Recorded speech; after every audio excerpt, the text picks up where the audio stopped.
Hello everyone, কেমন আছো তোমরা সবাই? আমি অজয় রায়, সেকেন্ড ইয়ার এমবিবিএস স্টুডেন্ট। তোমাদের সকলকে আমার ইউটিউব চ্যানেলে স্বাগত জানাই। তো ফ্রেন্ডস, যেমন দেখতে পাচ্ছ, আজকে আবার নতুন একটা ভিডিও চলে এসেছি এবং এই ভিডিওতে আমি একটা ইম্পর্টেন্ট টপিক নিয়ে আলোচনা করবো। সেটা হচ্ছে তোমাকে এই বছরে সেমি গভর্নমেন্টে কাট অফ কত যেতে পারে এটা নিয়ে আলোচনা করবো। তোমরা জানো যে তোমাদের কিন্তু অলরেডি সিট ম্যাট্রিক্স কিন্তু প্রত্যেকটা কলেজে সিট ম্যাট্রিক্স পাবলিশ হয়ে গেছে এবং মেরিট লিস্ট পাবলিশ হয়ে গেছে এবং স্টেট র্যাঙ্কও পাবলিশ হয়ে গেছে। এবার একটা জিনিস আমি তোমাদেরকে বলতে চাইছি, দেখো সেমি গভর্নমেন্ট মেডিকেল কলেজে কিন্তু এক্সাক্ট যে কত কাট অফ যাবে এটা কিন্তু কখনো তোমাকে প্রেডিক্ট করা যাবে না। কেন যাবে না প্রেডিক্ট করা? কারণটা হচ্ছে তোমার গিয়ে দেখো, তোমরা জানো যে সেমি গভর্নমেন্ট মেডিকেল কলেজে ম্যাক্সিমাম কলেজের ফিস তোমার গিয়ে 25 লক্ষ টাকা আছে, কিছু কিছু কলেজে 27 লক্ষ টাকা এবং কিছু কিছু কলেজে তোমার গিয়ে 36 লক্ষ টাকা এবং 34 লক্ষ টাকা বা 32 লক্ষ টাকা, এরকম সামনে কিছু একটা আছে। এবার একটা জিনিস মাথায় রাখতে হবে, যেসব স্টুডেন্টরা কাউন্সিলিংয়ে পার্টিসিপেট করছে এবং যাদের মার্কস আছে ভালো, খুব ভালো, তাদের ক্ষেত্রে প্রথম টার্গেট থাকবে যে তোমার গিয়ে গভর্নমেন্ট মেডিকেল কলেজগুলো পাওয়ার। এবং যারা গভর্নমেন্ট মেডিকেল কলেজ টার্গেট করছে তারা কিন্তু সেই তোমার গিয়ে স্টেট র্যাঙ্ক কাউন্ট করে, যারা ক্যাটাগরি আছে ক্যাটাগরি র্যাঙ্ক কাউন্ট করে এবং কতটা সিট রয়েছে সেই সিটগুলো কাউন্ট করে ওরা এক্সাক্ট কিন্তু তোমার গিয়ে সেই প্রেডিকশন করতে পারে যে হ্যাঁ তোমার গিয়ে এই রাউন্ডে তাদের কিন্তু গভর্নমেন্ট মেডিকেল কলেজে হয়ে যাবে। কিন্তু সেমি গভর্নমেন্ট মেডিকেল কলেজে হবে প্রেডিক্ট করা যাবে না। এই কারণে এবার দেখা হলো অনেকে আমাকে ফোন করে বলছে কি দাদা আমার কথার কথা যে মনে করো আমার অনেকের তোমার গিয়ে স্টেট র্যাঙ্ক আছে 100 এবং সিট আছে তোমার গিয়ে দেখা হলো 70টা। তাহলে এই হিসাবে যদি দেখা যায় তাহলে তো ওর তো তোমার গিয়ে অ্যাডমিশন তো হওয়ার কথা না বা সিট তো অ্যালটমেন্ট হওয়ার কথা না। কিন্তু আমি তোমাদেরকে বলবো এই জায়গায় দাঁড়িয়ে তোমাদের কিন্তু কলেজ অ্যালটমেন্ট হয়ে যেতে পারে। কেন হয়ে যেতে পারে?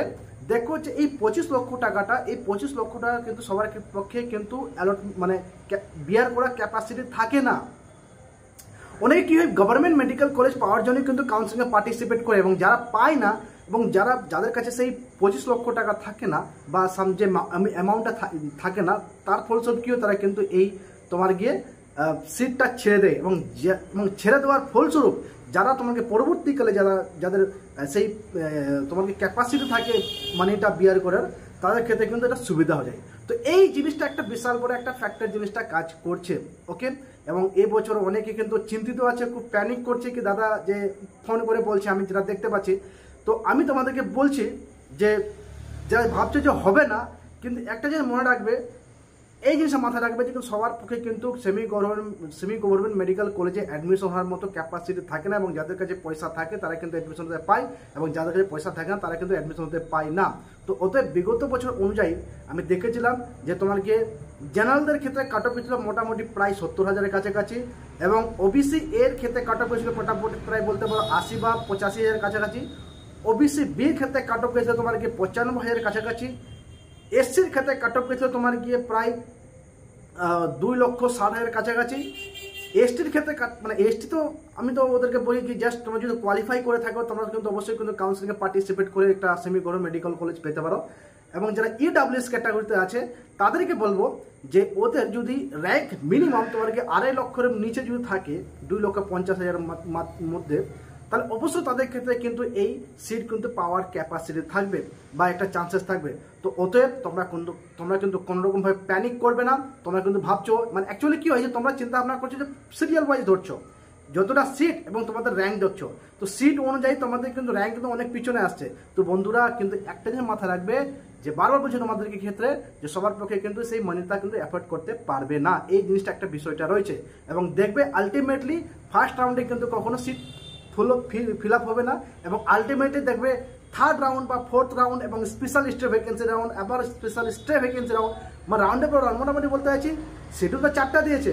কিন্তু আমি যেটা দেখেছি যে কাউন্সিলিং করে কয়েকটা বছরের মধ্যে মোটামুটি 6টা বা 7টা অবধি তোমাকে কাউন্সিলিং চলে যায়। এবং লাস্টের দিকে তোমার কি রানীগঞ্জ মেডিকেল কলেজ এবং পিকেজি মেডিকেল কলেজ, এইগুলো কিন্তু কলেজগুলি কিন্তু আবার একটা আসার কিন্তু একটা সুযোগ রয়েছে। এবং যারা কিন্তু অনলি কিন্তু এমবিবিএস এ টার্গেট করছো তাদের ক্ষেত্রে কিন্তু এইসব কলেজে কিন্তু অ্যাডমিশন হওয়ার একটা সুবিধা থাকবে। ওকে, তো বন্ধুরা তোমাদের বারবার বলছি, তোমরা কিন্তু কোনো রকমের প্যানিক করবে না, জাস্ট ওয়েট অ্যান্ড ওয়াচ। এবং তোমরা কিন্তু ধৈর্য ধরে রাখো। এবং যাদের র্যাঙ্ক মোটামুটি যেসব বিগত বছর যেসব কাট অফ ছিল ওর থেকে কিছুটা কিছু কমিয়ে দেওয়া যায়, এবং যারা মোটামুটি মনে করো জেনারেলদের ক্ষেত্রে মোটামুটি প্রায় বলতে পারো 70 বা 65,000 যাদের আছে অল ইন্ডিয়া র্যাঙ্ক, তারা সেফ। এবং তোমাকে ইডাব্লিউএস ক্যাটাগরি তোমাদেরকে যারা 2.5 লক্ষের নিচে আছে তারা কিন্তু সেফ। এবং যারা তোমাকে ওবিসি এ ওবিসি যারা 80,000 নিচে আছো তারা কিন্তু সেফ।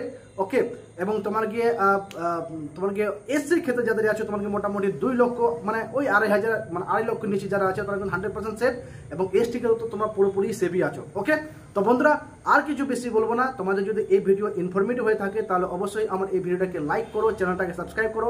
এবং কোনো কিছু ইনফরমেশন জানা যদি প্রয়োজন থাকে তাহলে অবশ্যই আমার এই কমেন্ট বক্সে কমেন্ট করো। আমি যত ভালো সম্ভব ইনফরমেশন দেওয়ার চেষ্টা করবো। এবং কারো যদি অথেন্টিক ইনফরমেশন জানা যদি প্রয়োজন হয়ে থাকে এবং ব্যাংক গ্যারান্টি নিয়ে চিন্তিত আছো যে ব্যাংক গ্যারান্টি ছাড়া কি করে অ্যাডমিশন হবে, তো সেই ক্ষেত্রে কিন্তু আমি তোমাদেরকে হেল্প করে দিতে পারবো। এবং তোমরা চাইলে আমার সাথে কন্ট্যাক্ট করতে পারো। আমার ফোন নম্বর হচ্ছে 8670994665। So thank you very much. This is Ajay Roy signing of.